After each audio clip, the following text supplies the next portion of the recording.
ہمارا بھی معاملہ یہ تھا کہ ہمارا ایک اوپر کی جو موومنٹ تھی، اپر موومنٹ، وہ عربوں کی زیر قیادت تھی. عرب قوم، nascent potential from the desert area, فطرت کے مقاصد کی کرتا ہے نگہبانی، یا بندہ صحرائی یا مرد کوہستانی، بندہ صحرائی. اس کے بعد کیا ہوا؟ اسلام تو خلافت راشدہ کے بعد سے ڈکلائن شروع ہو گیا، اب ملوکیت آ گئی، وہ اسلام کا نظام شورائی جو ہے حکومت کی سطح پر ختم ہو گیا. لیکن عرب بڑھتے گئے بڑھتے گئے بڑھتے گئے بڑھتے گئے، پھر بوڑھے ہو گئے، پھر مر گئے. ان کی موت کے لیے دو چیزیں ذہن میں رکھیے. پہلے کروسیڈرز نے آ کر ان کی جو ہے پٹائی کی، لاکھوں کو قتل کیا ہے. یہ جب 1099 میں یروشلم فتح کیا ہے کروسیڈرز نے، تو جتنا قتل عام ہوا ہے کہ گھوڑوں کے گھٹنوں تک خون کی ندیاں بہہ رہی تھیں یروشلم کی گلیوں کے اندر. اور یہ لکھنے والے ویسٹرن جو ہے آتھرز ہیں، انہوں نے شرم کے ساتھ سر جیسے معلوم ہوتا ہے کہ نیچے کیا ہوا ہے، اور شرما کر بات لکھ رہے ہیں، حقیقت کو لکھا ضرور ہے. اور اس کے بعد تاتاریوں کے ہاتھوں آئے اور کروڑوں مسلمان قتل ہوئے. Not lakhs, not it, literally کروڑوں. پوری خارزم شاہ کی حکومت عظیم ترین، دی گریٹر خراسان، دی خراسان بزرگ، دی گریٹر خراسان، ختم. ایسا بھی کیا ہے کہ ایک شہر کی ساری آبادی کو قتل کیا اور ان کے دھڑ تو پھینک دیے، صرف سر جو ہے سرے ایک جگہ جمع کیے، ایک پہاڑی کی شکل دی ان کو، اس کے اوپر تخت جمایا گیا اور کسی تاتاری وحشی سردار نے اس تخت پہ بیٹھ کے شراب پی. This happened in the 13th century of Christian era. 1258 میں فال آف بغداد کے ساتھ عرب قوم کی موت واقع ہو گئی. قومیں رہتی ہیں، اس کے بعد ان کے لیے قیادت نہیں تھی. اس کے بعد سے مسلم ورلڈ کی، مسلم امہ کی قیادت عربوں کے ہاتھ میں نہیں ہے. ہاں، اللہ کی طرف سے یہ معجزہ ہو گیا، جنہوں نے کروڑوں مسلمانوں کو قتل کیا تھا وہ خود اسلام لے آئے. ہے آیا فتنہ تاتار کے افسانے سے، پاسباں مل گئے کعبے کو صنم خانے سے. اس کے بعد 4 عظیم ترین مملکتیں جو بنی ہیں انڈیا میں، کون تھے یہ؟ خاص طور پر مغل، ترکان تیموری، یہ ترک تھے.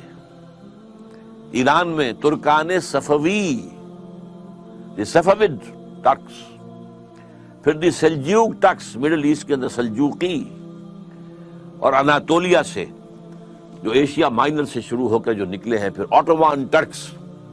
تو آپ کو معلوم ہے کہ یورپ کا مشرقی حصہ پورا فتح کیا. ویانا کی سیج تک گئے ہیں، وہاں سے واپسی شروع ہوئی ہے. جیسے حضور کے زمانے میں ٹورز تک پہنچ گئے تھے، تقریباً 200 میل رہ گیا تھا پیرس حضور کے بعد صلی اللہ علیہ وسلم. حضور کا انتقال تو 632 میں ہو گیا ہے. اس کے بعد جو ہے 732 میں وہ شکست ہوئی ہے وہاں پر. اسی طرح ویانا کا جب اٹھانا پڑا ہے محاصرہ، تو وہاں سے بیکورڈ موومنٹ شروع ہوئی ہے. لیکن یہ کہ یورپ کا بہت بڑا حصہ جو ہے ترکوں کے زیر نگی رہا ہے.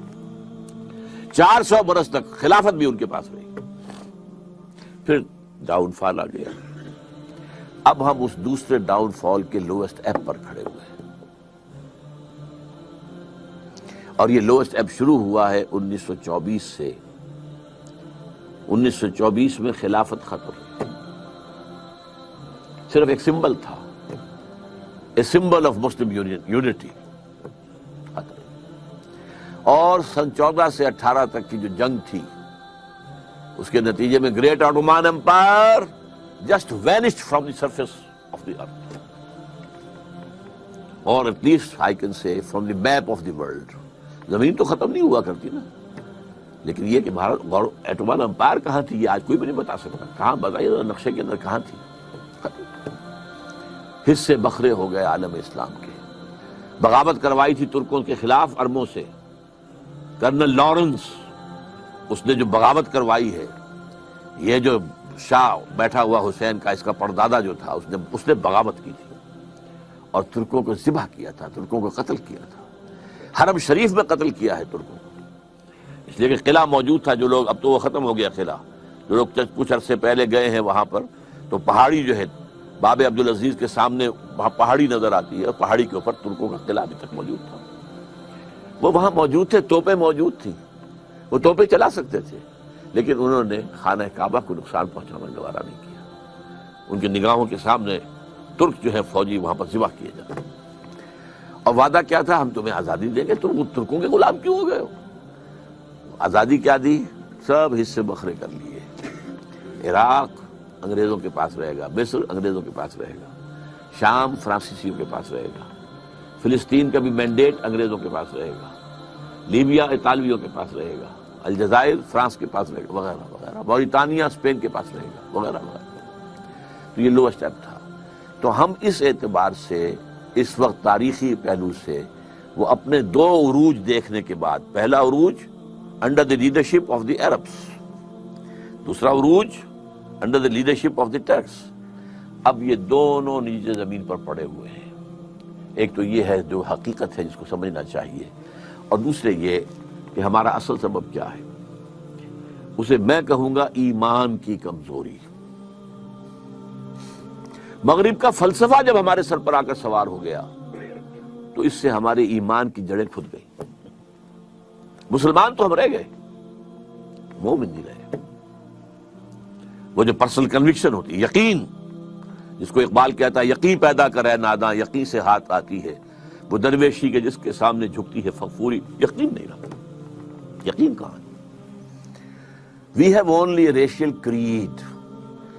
یہ ہمارا ایک نسلی عقیدہ ہے جو والدین سے ہمیں منتقل ہو گیا ہے. We are Muslims only because we were born of Muslim parents, that's all. Do we really believe in Allah? Do we really believe He is all powerful? Do we really believe He is present everywhere? Do we really believe in the life hereafter? That it is the real life? And it is the eternal life. Do we believe? جانبداری نہ کیجیے, اپنے غریبانوں میں جھانکیے. اور یہ تو آپ لوگ وہ ہیں جن کا ایک دینی ذوق ہے, مزاج ہے, آپ سوچ رکھتے ہیں, آپ چل کر آئے ہیں یہاں. آپ لوگوں کا کیا حال ہے؟ چاہے وہ جدید تعلیم یافتہ لوگ ہیں, چاہے وہ عوام الناس ہیں. ایمان کہاں ہے؟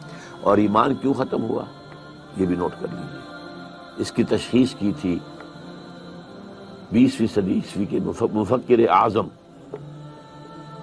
قرآن سے دوری. دین کی بات پھیلانا صدقہ جاریہ ہے. ثواب کی نیت سے ویڈیو کو شیئر ضرور کیجیے. جزاک اللہ.